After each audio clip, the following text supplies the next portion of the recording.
സങ്കീർത്തനങ്ങൾ അധ്യായം 139. എല്ലാം കാണുന്ന ദൈവം. കർത്താവെ, അവിടുന്ന് എന്നെ പരിശോധിച്ചറിഞ്ഞിരിക്കുന്നു.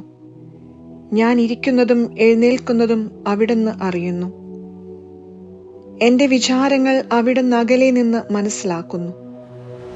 എന്റെ നടപ്പും കിടപ്പും അങ്ങ് പരിശോധിച്ചറിയുന്നു. എന്റെ മാർഗങ്ങൾ അങ്ങേക്ക് നന്നായി അറിയാം.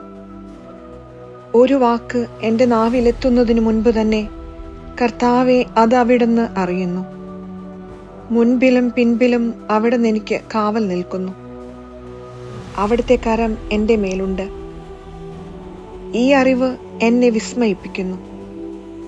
എനിക്ക് അപ്രാപ്യമാം വിധം അത് ഉന്നതമാണ്. അങ്ങയിൽ നിന്ന് ഞാൻ എവിടെ പോകും? അങ്ങയുടെ സന്നിധി വിട്ട് ഞാൻ എവിടെ ഓടി ഒളിക്കും? ആകാശത്തിൽ കയറിയാൽ അങ്ങ് അവിടെയുണ്ട്. ഞാൻ പാതാളത്തിൽ കിടക്ക വിരിച്ചാൽ അങ്ങ് അവിടെയുണ്ട്.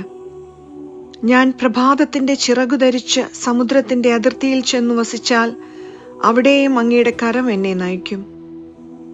അങ്ങയുടെ വലത്തുകൈ എന്നെ പിടിച്ചു നടത്തും. ഇരുട്ട് എന്നെ മൂടട്ടെ, എന്റെ ചുറ്റുമുള്ള പ്രകാശം ഇരുട്ടായി തീരട്ടെ എന്ന് ഞാൻ പറഞ്ഞാൽ ഇരുട്ടുപോലും അങ്ങേക്ക് ഇരുട്ടായിരിക്കുകയില്ല. രാത്രി പകൽ പോലെ പ്രകാശപൂർണമായിരിക്കും. എന്തെന്നാൽ അങ്ങേക്ക് ഇരുട്ട് പ്രകാശം പോലെ തന്നെയാണ്. അവിടുന്നാണ് എന്റെ അന്തരംഗത്തിന് രൂപം നൽകിയത്. എന്റെ അമ്മയുടെ ഉദരത്തിൽ അവിടുന്ന് എന്നെ മെനഞ്ഞു. ഞാൻ അങ്ങയെ സ്തുതിക്കുന്നു. എന്തെന്നാൽ അങ്ങ് എന്നെ വിസ്മയനീയമായി സൃഷ്ടിച്ചു. അവിടുത്തെ സൃഷ്ടികൾ അത്ഭുതകരമാണ്. എനിക്കതു നന്നായി അറിയാം. ഞാൻ നിഗൂഢതയിൽ ഉരുവാക്കപ്പെടുകയും ഭൂമിയുടെ അധോഭാഗങ്ങളിൽ വെച്ച് സൂക്ഷ്മതയോടെ സൃഷ്ടിക്കപ്പെടുകയും ചെയ്തപ്പോൾ എന്റെ രൂപം അങ്ങേക്ക് അജ്ഞാതമായിരുന്നില്ല. എനിക്ക് രൂപം ലഭിക്കുന്നതിന് മുൻപ് തന്നെ അവിടുത്തെ കണ്ണുകൾ എന്നെ കണ്ടു. എനിക്ക് നിശ്ചയിക്കപ്പെട്ടിട്ടുള്ള നാളുകൾ ഉണ്ടാകുന്നതിന് മുമ്പ് തന്നെ അങ്ങയുടെ പുസ്തകത്തിൽ അവ എഴുതപ്പെട്ടു. ദൈവമേ, അവിടുത്തെ ചിന്തകൾ എനിക്ക് എത്ര അമൂല്യമാണ്! അവ എത്ര വിപുലമാണ്!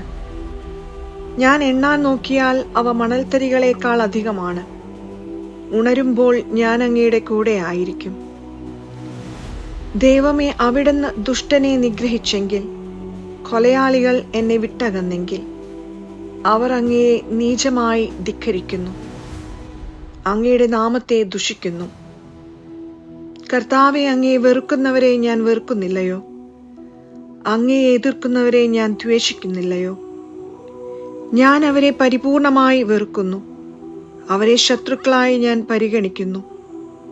ദൈവമേ, എന്നെ പരിശോധിച്ച് എന്റെ ഹൃദയത്തെ അറിയണമേ. എന്നെ പരീക്ഷിച്ച് എന്റെ വിചാരങ്ങൾ മനസ്സിലാക്കണമേ. വിനാശത്തിന്റെ മാർഗത്തിലാണോ ഞാൻ ചരിക്കുന്നതെന്ന് നോക്കണമേ. ശാശ്വത മാർഗത്തിലൂടെ എന്നെ നയിക്കണമേ.